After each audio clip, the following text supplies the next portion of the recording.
kantor pusat Sukabumi. Prudensial Sukabumi. Prudensial Sukabumi tanggal 28 Januari itu kami ibu-ibu korban prudensial untuk minta bertemu ataupun sekedar berkomunikasi lewat CS. Iya. Tapi mereka tidak bersedia. Lalu menolak ya? Menolak, dan bahkan mereka mendatangkan itu sapam dari Casablanca untuk Casablanca Jakarta. Ya. Oh. Untuk menghadapi kami para ibu-ibu atau emak-emak yang berdaster.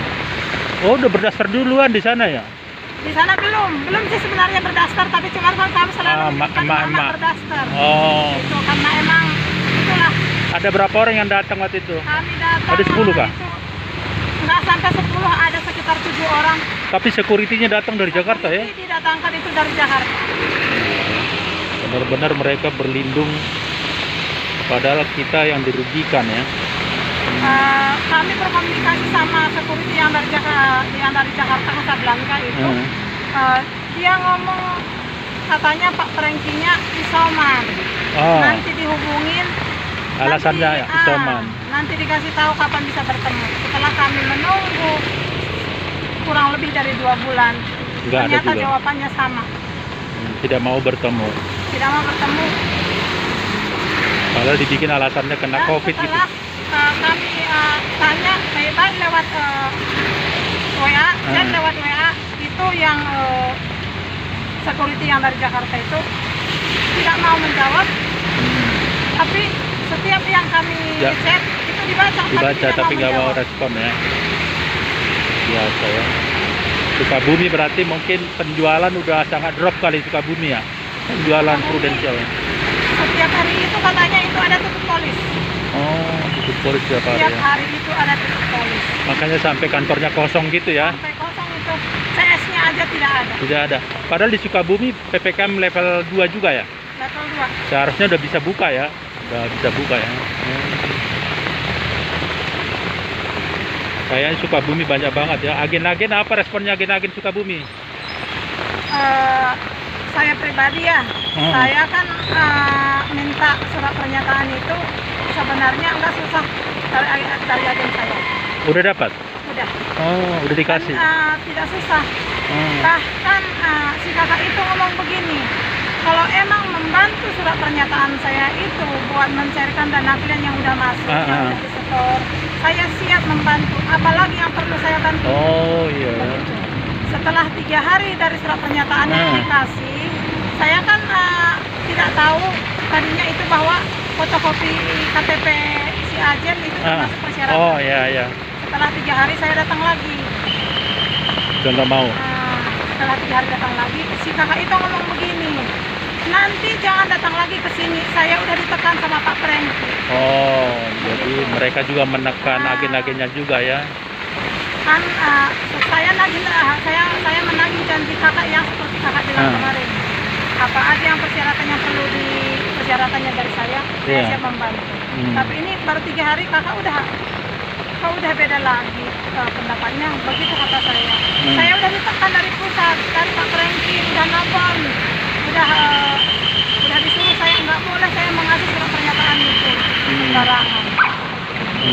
Setelah beberapa hari itu saya kirim ke pusat Prudensial Jakarta yang di Jalan Tower. Iya, di Casablanca Tower ya.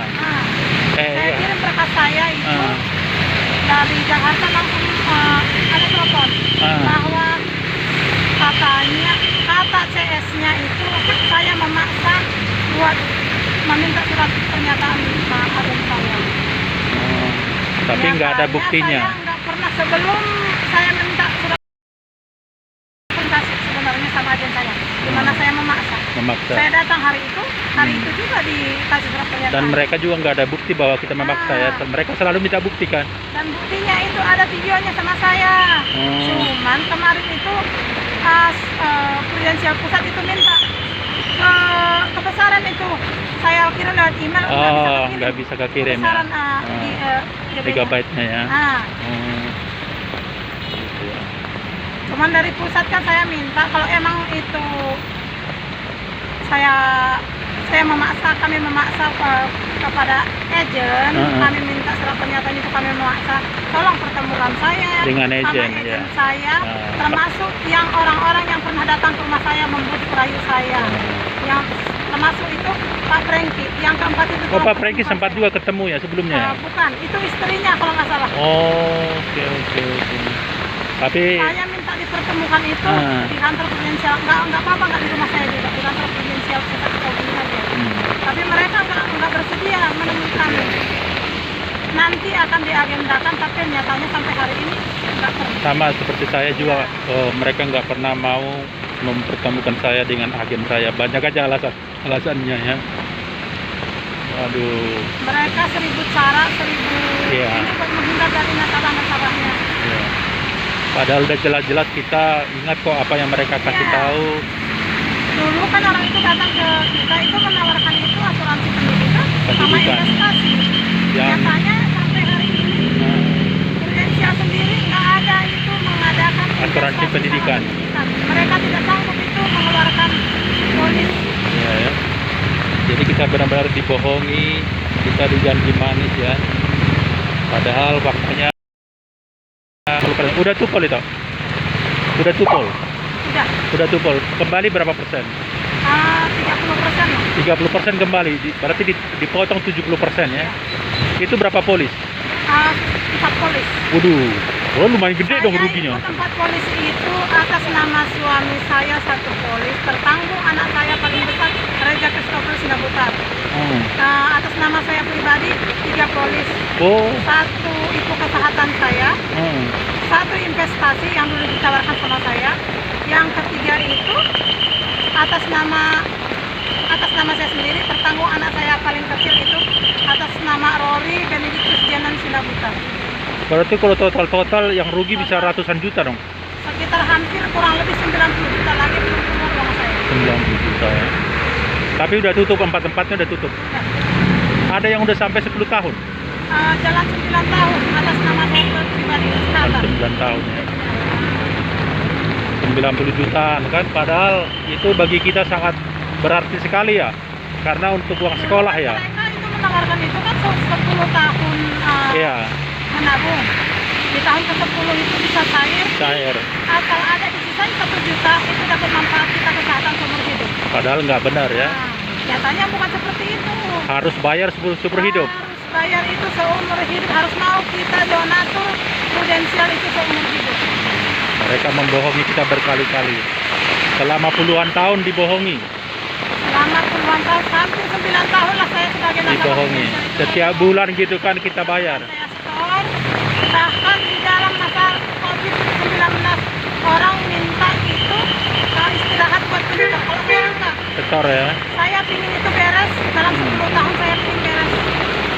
Karena memang kita ya punya prinsip anak yang paling utama ya. Ya, Pendidikan kan anak. itu kan pendidikan. Iya, Saya itu berharap itu pendidikan anak-anak saya buat betul. kedepannya Bisa kuliah maju dari kita ya. dan lebih cita-citanya bisa nanti ke. Berarti sadis juga ya prudensial mengambil masa depan anak-anak juga jadinya aja. Ya, nyatanya kan nggak seperti yang dijanjikan mereka. Yang saya harapkan aja buat sekolah anak-anak saya untuk SMA aja mereka tidak berani mengeluarkan. Gimana buat kuliah nanti? Kuliah. Jadi lebih bagus tutup lebih cepat daripada rugi lebih banyak seperti kita ya. Sebenarnya itu polisi itu keadaan terpaksa. Iya. Setelah tahu apa yang menjadi kedok-kedok mereka terbongkar, ya janji-janji mereka tidak seperti yang mereka janjikan pertama, ya Paksa ya. tutup polis daripada kita. Kalau saya udah selesai, udah 10 tahun lebih, masalah 11 tahun. Ternyata katanya kalau nggak ditutup bisa jadi nol. Biaya-biaya tiap bulan katanya keluar.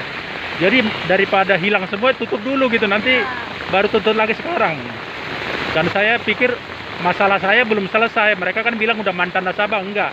Karena masalah saya belum selesai dengan prudensial. Jadi saya tuntut sampai kapanpun. Sebelum uang kami kembali, itu masalah saya sama prudensial belum beres. Belum selesai. Sebelum dana saya kembali 100%, Iya. seperti yang mereka janjikan. Iya. Itu balik ke saya 100%. Jangan saya tabrak. jangan menyatakan selesai secara Ya. sepihak ya. Tidak tidak ada kata selesai. Kalau uang belum kembali. Sebelum uang dana saya Ya. 100% dikembalikan kepada saya. Dan itu akan kita tuntut terus karena itu memang hasil kerja keras kita ya. Oke, thank you. Wah, udah makin deras ini hujannya. Terima kasih. Ini wawancara saya dengan Ibu Temanggor dari Sukabumi.